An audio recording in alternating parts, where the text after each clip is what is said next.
안녕하세요. 저는 사무엘 무틸이라고 합니다. 탄자니아 보건부에서 의료기기 관련 기술 실무를 맡고 있는 기술자입니다. 이 글을 쓰게 된 이유는 지금도 제 가슴 깊이 남아있는 한 나라의 조용한 손길에 대한 감사와 감동을 여러분과 나누고 싶어서입니다. 사실 저는 평범한 사람입니다. 전공도 명문대도 아니었습니다. 어릴 때부터 늘 전기가 끊기던 시골 마을에서 자라다 보니 저는 어떻게든 망가진 걸 고치는 사람이 되고 싶었습니다. 책이 귀했기에 버려진 전자레인지의 회로도에서 전기 원리를 배우고 유튜브에서 자막도 없는 외국 기술 영상들을 밤새 돌려보며 스스로 익혔습니다. 의료기기에 대한 관심은 어느 날 병원에서 들은 이야기 때문이었습니다. 심장 모니터가 고장나 환자가 사망했다는 말. 그것이 제 진로를 바꿔놓았습니다. 누군가는 생명을 지키는 기계를 고쳐야 한다고 생각했고 그걸 제가 하겠다고 다짐했습니다. 시간이 지나 운 좋게 보건부 산하의료기기 유지보수팀에 들어가게 되었고 처음엔 단순한 고장 접수만 담당했지만 점차 더 복잡한 시스템도 관리하게 되었습니다. 그런데 제게 가장 어려웠던 건 기계가 아니라 사람과의 관계였습니다. 특히 실적과 속도를 중시하는 윗선의 결정은 늘 저를 괴롭게 만들었습니다.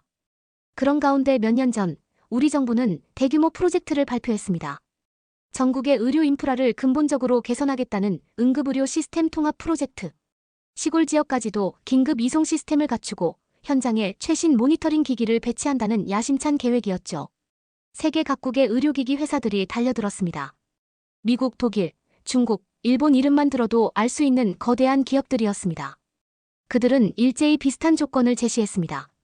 빠른 납품, 저렴한 단가, 그리고 문제가 생기면 이메일로 문의하세요. 라는 식의 애프터 서비스 안내. 윗선은 눈을 반짝였습니다.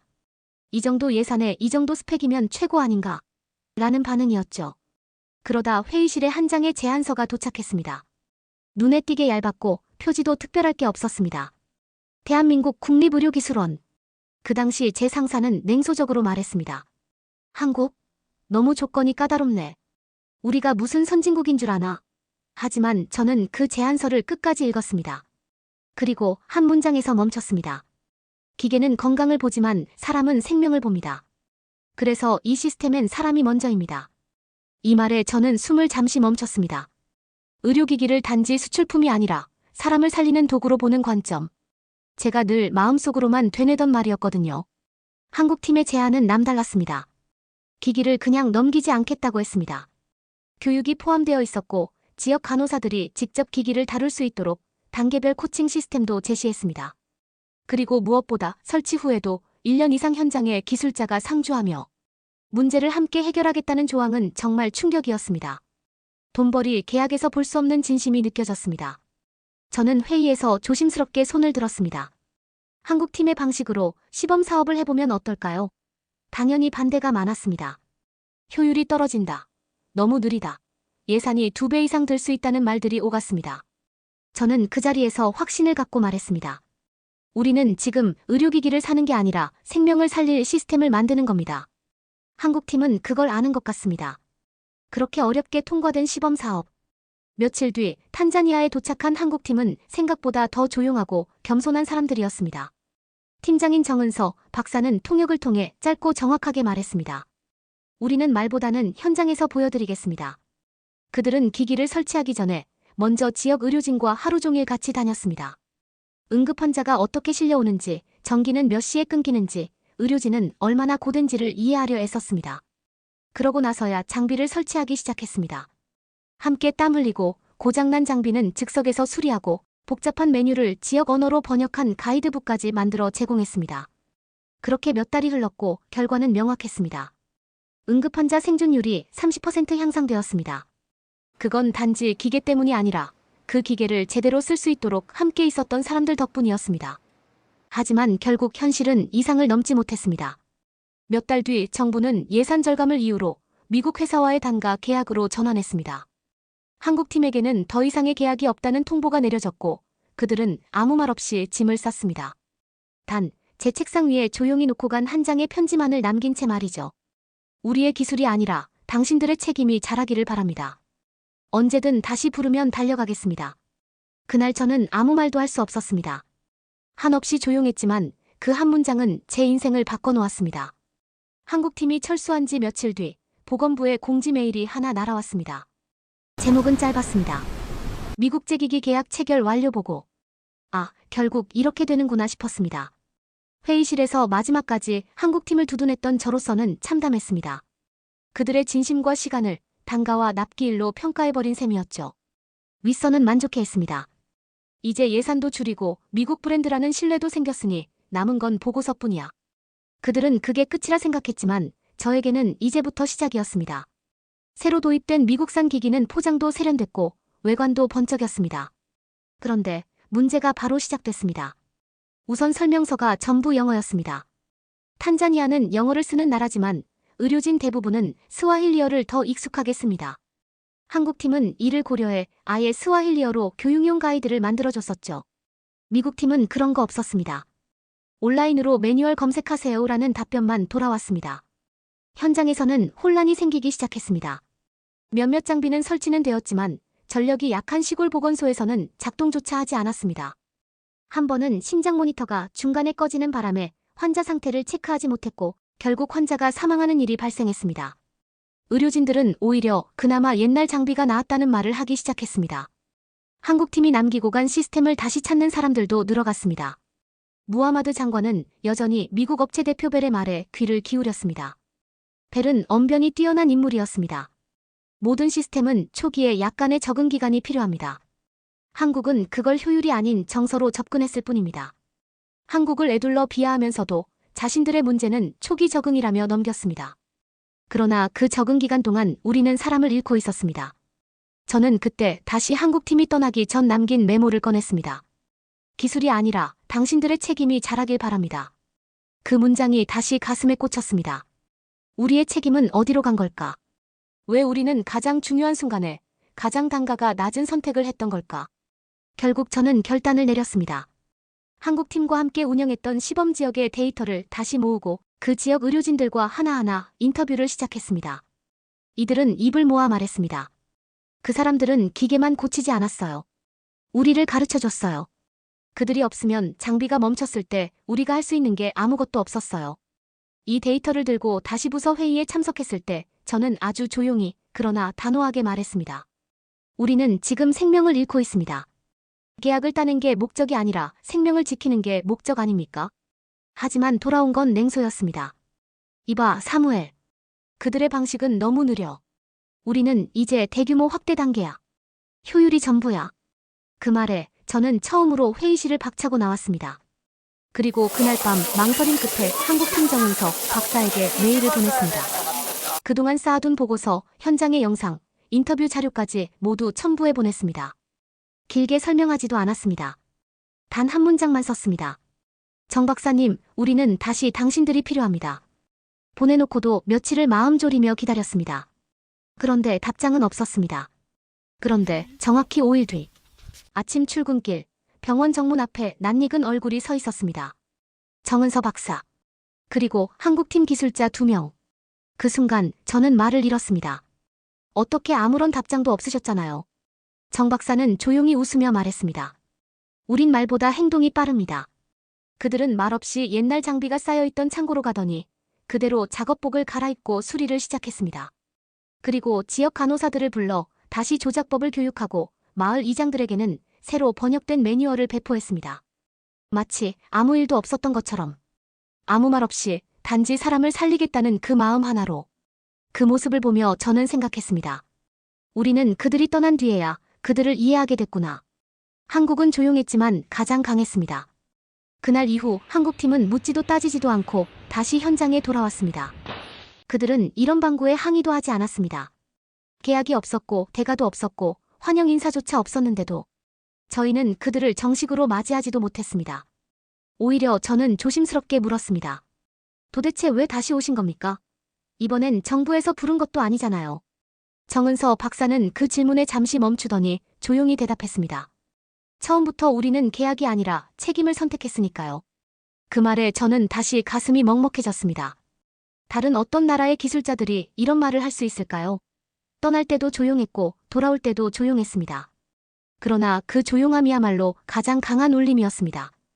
한국팀은 돌아오자마자 예전 시범 지역의 기기 상태를 하나하나 점검하기 시작했습니다. 그들은 지역 간호사들과 함께 다시 기기의 작동법을 복습했고 AS가 불가능했던 미국 장비 대신 과거 장비를 개선해 재활용했습니다. 예전보다 더 효율적으로, 더 지역 친화적인 시스템으로 진화한 셈입니다. 하지만 한 가지 문제가 생겼습니다. 정부 상부에서 이 사실을 알아채기 시작한 것입니다. 무하마드 장관은 언짢은 얼굴로 제게 말했습니다. 사무엘, 당신이 무슨 권한으로 외국 기술자들을 현장에 들였나? 우리는 이미 미국과 계약을 맺었고 이건 불법일 수도 있어. 그 순간 저는 두려웠습니다. 이 모든 것이 제 경력을 끝장낼 수도 있었죠. 하지만 저는 담담하게 대답했습니다. 저는 의료기기 기술자입니다. 저의 책임은 서류가 아니라 생명을 살리는 기계를 작동시키는 것입니다. 그 기계를 고칠 수 있는 사람들을 쫓아낼 권리는 제게 없습니다. 장관은 한동안 말을 잇지 못했습니다. 그러나 결국 한마디만 남기고 돌아갔습니다. 잘못되면 당신이 책임져야 할 거요. 이제는 저도 알았습니다. 진심은 언젠가 반드시 드러나기 마련이라는 걸. 그 즈음 한국팀이 다시 복귀한 병원들에서는 변화가 일어나기 시작했습니다. 고장난 기기들이 다시 살아났고 응급 환자의 대처 시간이 단축되었으며 마을 간호사들은 장비를 더 능숙하게 다루기 시작했습니다. 저는 이런 변화들을 하나하나 기록하고 통계를 내기 시작했습니다. 이제 이 변화는 감정이 아니라 데이터가 되어 말할 수 있게 된 것입니다. 어느 날 한 시골 마을에서 간호사 아그네스가 저를 붙잡고 말했습니다. 사무엘, 이제는 제가 혼자서도 기계를 수리할 수 있게 됐어요. 한국 사람들이 보여준 걸 제가 옆 사람에게 가르치면 되는 거죠. 그 말을 듣는 순간 저는 울컥했습니다. 이게 바로 한국팀이 남기고 간 진짜 기술이었고 책임이었으며 동행이었습니다. 그러던 어느 날 다시 한 건의 의료사고가 발생했습니다. 미국 업체의 장비가 고장났고 담당 의료진은 사용법을 몰랐습니다. 결국 아이 하나가 생명을 잃었습니다. 이번엔 지역 주민들이 먼저 분노했습니다. 왜 또 이 장비냐? 왜 우리가 고장난 기계로 죽어야 하냐? 이 목소리는 SNS를 통해 퍼져나갔고 뉴스로 보도되기 시작했습니다. 정부는 더는 무시할 수 없었습니다. 마침내 보건부는 긴급 청문회를 열기로 했고 저는 증언 요청을 받았습니다. 처음에는 망설였습니다. 하지만 정은서 박사의 말이 떠올랐습니다. 당신들의 책임이 자라길 바랍니다. 저는 나가야만 했습니다. 국회 청문회장에 선 그날, 저는 준비한 영상과 통계, 그리고 마을 주민들의 인터뷰 영상을 하나하나 보여주며 말했습니다. 우리는 기술을 수입한 줄 알았습니다. 하지만 진짜 우리가 수입한 건 사람을 살리는 마음이었습니다. 한국팀은 우리에게 기계를 가르친 게 아니라 생명을 다루는 태도를 가르쳐줬습니다. 청문회장에선 한동안 정적이 흘렀습니다. 그리고 마침내 박수가 터졌습니다. 의원 몇 명은 자리에서 일어나 박수를 쳤고 언론들도 앞다투어 이 내용을 보도하기 시작했습니다. 그날 이후 정부는 결정을 내렸습니다. 국립응급의료훈련센터 설립. 그 모델은 전적으로 한국의 매뉴얼과 철학을 바탕으로 만들어지게 되었습니다. 그로부터 6개월 후 저는 새로운 자리에 앉게 되었습니다. 국립응급의료훈련센터 초대 원장. 처음엔 받아들이기 어려웠습니다. 저는 관리자보다는 기술자였고 마이크 앞보다는 드라이버와 납땜기가 더 익숙한 사람이었으니까요. 하지만 생각해보면 그 자리를 만들게 된 시작은 언제나 기술이 아니라 책임이었습니다. 센터는 한국팀의 매뉴얼을 거의 그대로 옮겼습니다. 장비 설치와 유지 보수는 물론이고 의료진 교육 과정, 간호사 대상 장비 실습, 그리고 무엇보다도 현장 동행 시스템을 정착시켰습니다. 예전 같으면 인건비 낭비라며 반대했을 일이었지만 이제는 누구도 이 시스템의 가치를 부정하지 않았습니다. 센터 개소식 당일 저는 많은 생각이 들었습니다. 멀리서 정은서 박사와 한국팀 기술자들이 조용히 도착해 있었습니다. 그들은 역시 어떤 언론에도 출연하지 않았고 어느 누구보다 뒤편에 서 있었습니다. 저는 무대에 서서 떨리는 목소리로 인사말을 시작했습니다. 제가 오늘 이 자리에 서 있는 이유는 기술자가 아니기 때문입니다. 책임을 가르쳐준 사람들이 있었기 때문입니다. 한국은 기술을 넘기지 않았습니다. 그들은 사람을 남기고 갔습니다. 청중 중 몇몇이 고개를 끄덕이는 게 보였습니다. 이어서 저는 그날 마지막으로 한마디를 더 남겼습니다. 우리는 처음엔 기계를 사는 줄 알았습니다. 하지만 그들이 우리에게 남긴 것은 사람을 살리는 마음이었습니다. 그 말에 박수가 퍼졌고 저는 무대 뒤로 물러났습니다. 한국팀은 늘 그랬듯 끝까지 아무 말 없이 박수만 치고 있었습니다. 행사가 끝난 뒤 정 박사가 조용히 다가와 물었습니다. 사무엘 씨, 후회하지 않으셨나요? 그때 우리를 택했던 일이요. 저는 대답했습니다. 처음엔 두려웠습니다. 하지만 지금은 만약 다시 돌아가서 선택할 수 있다면 저는 더 빨리 한국팀을 택했을 겁니다. 처음부터 그녀는 미소만 지은 채 짐을 싸서 돌아갈 준비를 했습니다. 이번에도 그들은 조용히 떠났습니다. 하지만 이번엔 다르다는 걸 저는 알고 있었습니다. 이제 우리는 단순한 수혜국과 공급국이 아니라 같은 방향을 바라보는 동행자가 된 것이었습니다. 한국팀이 떠난 뒤 저는 새롭게 들어온 의료진과 기술자들을 교육하기 시작했습니다. 한국식 시스템의 가장 핵심적인 철학은 남기고 떠나라는 것이었습니다. 단지 기술을, 지식을, 문서를 남기는 것이 아니라 사람이 사람을 가르치고 책임을 이어가도록 만드는 것. 그러던 중 새로 부임한 한 젊은 기술자가 저에게 와서 말했습니다. 원장님, 사실 전 한국이라는 나라에 대해 별로 아는 게 없었습니다. 전자제품 잘 만들고 드라마 잘 만든다는 정도였죠. 그런데 이 센터에 들어와서 생각이 완전히 바뀌었습니다. 한국은 진짜 사람의 나라더군요. 그 말을 듣고 저는 조용히 그 기술자에게 작은 책자를 건넸습니다. 한국팀이 마지막으로 남기고 간 수첩, 그리고 그 안에 적힌 한 문장을 함께 보여주며 말했습니다. 기계는 건강을 보지만 사람은 생명을 봅니다. 이 시스템엔 사람이 먼저입니다. 그 순간 저는 확신했습니다. 한국이 남긴 것은 기술이 아니라 철학이었고 그 철학은 지금도 저희 센터 그리고 탄자니아 전체로 퍼져가고 있다는 것을.